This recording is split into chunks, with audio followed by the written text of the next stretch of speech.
Saturday afternoon for the Alan Cox Show cruise. What's it called, Mary? Oh, the Boat Time Availability Tour. That's right. The BAT is going to be heading out on Lake Erie this afternoon of the 24th. She completely threw me off with that. I don't know what. We switched to the Good Time 3 this year, as it is the largest passenger luxury ship in Cleveland. And a handful of people have asked me, Alan, why did you switch to a bigger boat?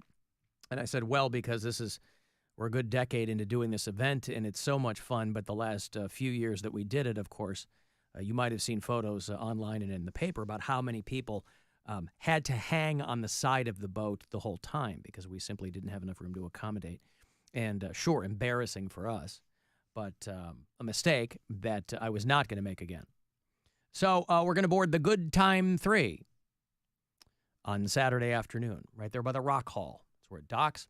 It's all brought to you by Circle K. So I've been telling people the 3 things you should have with you: a bit of cash, have a card, and have the Circle K Inner Circle app on your phone, and you will be covered. Why should they have that app? Because there are so many special things you can get, not only on the boat, but it's going to tell you when you get cheap gas at Circle K and everything. I've got it on my phone right now. Good. If I were dared to do so, I could open it up.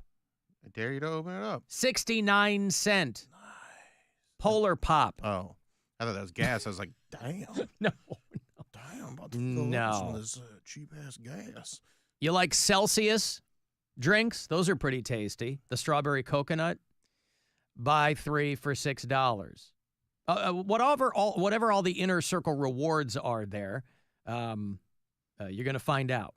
But if you have the app on the boat, we'll have some things for you too. So anyway, WMMS.com will have all of the information for you. If you listen to us on the iHeartRadio app, thanks. Steve listens in China Grove, North Carolina. Barron is a bureau chief in Scroggins, Texas. I know Scroggins. You've been to Scroggins, Texas? No. Oh, you know somebody with that name? The last name's Scroggins. Really? Scroggins? Yeah. I like that name. Isn't that actor you guys like? Walter Scroggins? That's Walton Goggins. Oh. What did she call him? Walter Scroggins? Walter Scroggins is what she him? called him. No. Mary, if you don't know. Now you know. Go outside, nerd. Get out. Go. Mm-hmm. What's outside? You're going to find out. That's where Walter Scoggins is going to take you. Okay. Ken listens in Charlotte. I heard from Bonnie, by the way. She is one of our bureau chiefs in suburban Atlanta. She goes, I live in northwest suburban Atlanta, and you guys were talking about how there was a shortage of Little League umpires. This was originally sent to me because they said, hey, you have experience doing this.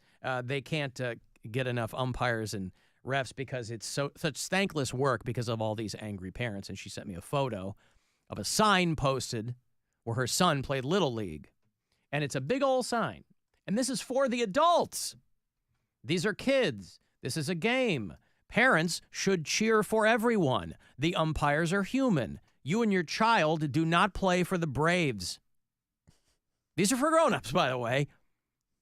They have a URL at the bottom. If you still have questions about how to behave, please refer to our code of conduct on this website. So I don't know how common something like this is now, but the fact that it has to be posted for the parents, not for the kids, I'm sure they have separate signs for the kids, something to the effect of, hey, kids, whatever. But thank you, Bonnie. Something to think about. A parental behavior sign or a reminder to let you know that if you're out there screaming, either at your child or someone else, it just makes it a less enjoyable experience. Again, you cannot believe that this has to be told to grown human adults who, by all accounts, are walking around, driving, they have jobs, they pay bills, right? They're doing all kinds of things. Just a certain portion of them can't not scream at sporting events. Very emotional. Our own Mary Santora, she'll be in here tomorrow, but of course she lives in New York City. Correct. Which and I didn't know this because I don't know everything about New York, but I was New York City. reading an article. It turns out it's very expensive to live there. I don't know that anybody, no one told you. Not a single person. I know. And that's why when Mary first announced that she was going to make the move at the beginning of this year, we kind of crowdsourced some information from people. We have bureau chiefs in New York City, among the 5 boroughs. And we're like, hey, does anybody have information that might be useful to Mary upon her big move? Not one person told us that it was more expensive to live in than Cleveland. Nobody. And that was a missed opportunity, I think. Again, it's on us. Nobody's trying to think about the traffic either. Nope. Or parking. It's on us to do the research. But the article I was reading about how it's so impossible to live there that old people are taking on roommates. Oh. And there's a new word for it. They're called boom mates Oh. because they're all boomers. Wow. Rent surge drives 86-year-old to move in with a boom mate because housing costs are insane. A guy who is 68 years old, works in an architect's office, and lives in a 4th-floor walk-up, got himself a new roommate, an 86-year-old man. So here are 2 guys, one's 68, the other one's 86, 2 single guys, and they need to share an apartment. And the 6-year-old's got to do a 4-floor walk up. Yeah. I was like, dude, that's New York people all do that. I mean, They live in you have this no choice. insane. Yeah, I know, but they're just like that's just part of their life. Yeah, going up steps. Yep. But boom mate is the new. Now I don't know how. I did a 6th-floor walk up when I was in the Philippines, but I was 21 years old, so it was like whatever. But doing that at 86, that's whew. You can barely walk at it. You get your steps in. Well, maybe that'll keep you flexible. You know, that is the key to longevity. Strength and flexibility, Mary. Here you are. Oh, I live on the ground floor. I don't have to take any steps. Dude, there's still so many stairs in the subways and everywhere. There's a lot of stairs. That's good. Start with me. That's how you stay flexible. That's how you stay strong. Now, at some point, when you end up making considerably more money, you're going to want to move on to the island. Obviously. And then you will probably, if you can't move into a building blessed with an elevator, you'll probably be in a walk-up. But would you rather live in Manhattan or stay in Queens where you could get more for your money probably? It depends on the timeline of this. Yeah. I'd rather move back home and come to New York a couple times a year. That wasn't one of the That's options. not the option. Well, that's my choice, and it's my life. If I were a Not single, anymore. if I were a In this single scenario, guy, it is our life that we own, that we've given My you body, 2 choices. My choice. You got to live in Queens, you got to live in Manhattan, and you're making enough money to afford a pretty good apartment. I'd in probably either live one. in Manhattan. yeah, of course. Just to cut the train ride. dude. Everywhere is fun It's- when you've got money to live there. And you can walk. Yeah. I mean, I know I complain about walking, but it's because it takes me 15 minutes to get to my 45-minute train ride. Mm-hmm. Whereas if I'm in the city, there's not really anywhere I'm going that would be more than either a 15-minute walk or a 20-minute train ride. You walk for 15 minutes, then you sit for 45. Yeah. And then you walk for another 15. Yeah. Well, no, the walk from train to work is only like 5 minutes. It's like Okay. 1 block. That's not bad. But yeah, it's not a quick trip. Well, I the- leave my house between like 11 and 12 every day. Have you considered Heelys? No, you know what my niece did though? She wore them in New York the first day that we were here, and I was like, "Hey, dude, those probably aren't the best." She's 12. Those aren't the best shoes to wear. She's like, "Well, they got wheels on them, and I want to wheel around the city." I said, "Yeah, but they're heavy." I was like, "We're gonna do so much walking." and it's not like it's all even pavement. Right. And sure enough, like 2 hours into us being gone, I was like, and by the way, there is no going home to change. So by like 2 hours, I was my feet hurt. These shoes are. I was like, I told you. So Heelys aren't exactly top-notch travel here. You can't even walk down Euclid, for Christ's sake, and not break your legs. You know, like if you just take a walk down Euclid here, like the pavement is so uneven. I don't know what's happening down there. It's like after the Ghostbusters came out of the ground. I'm like, why is the concrete so uneven? Just walking down the sidewalk, each giant piece of concrete is at a different angle. I'm like, what is going on here? It's the Maybe weather. we should, what?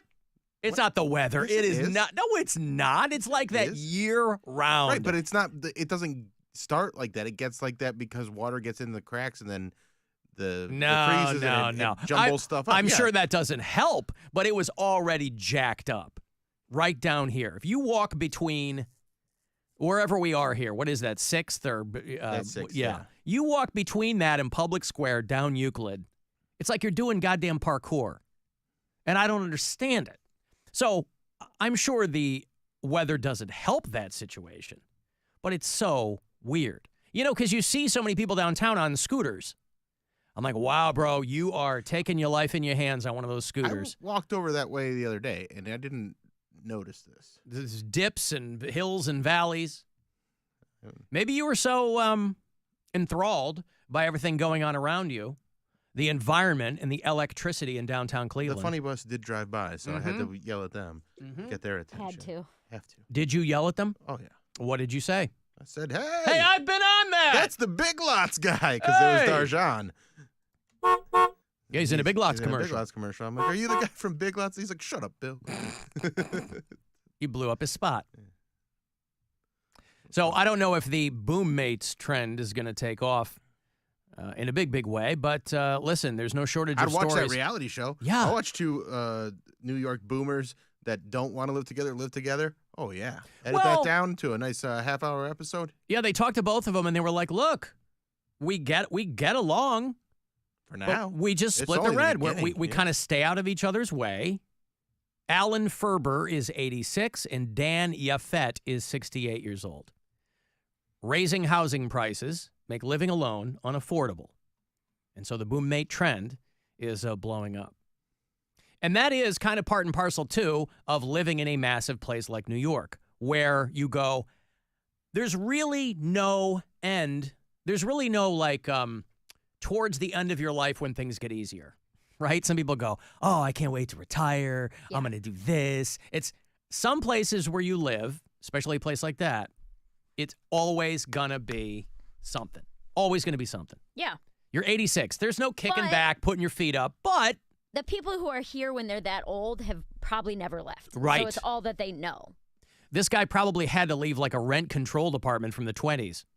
He probably been, I didn't see anything about that, but a lot of those people, for a long time, were in rent-controlled apartments.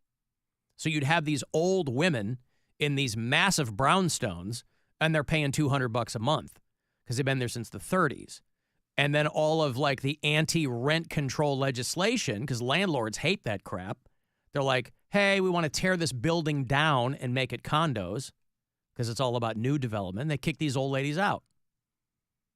And they're like, well, now where do I go? Because the place that I was in that cost me $200 a month, anywhere else, it's going to cost me $2,000 a month. Yeah. And, you know, they're already eating Alpo or whatever. Oh. What are they going to do? Hey, fixed income, man. It's a bitch. My buddy just moved in a roommate, and now he pays $230 a month for his apartment. Nice. I'm just like, Where is that? Here? that's in West Park. Huh. How big it's is like- this apartment? It's a And why does he need a roommate? Yeah. It's a side by side. He just was, he's just being frugal.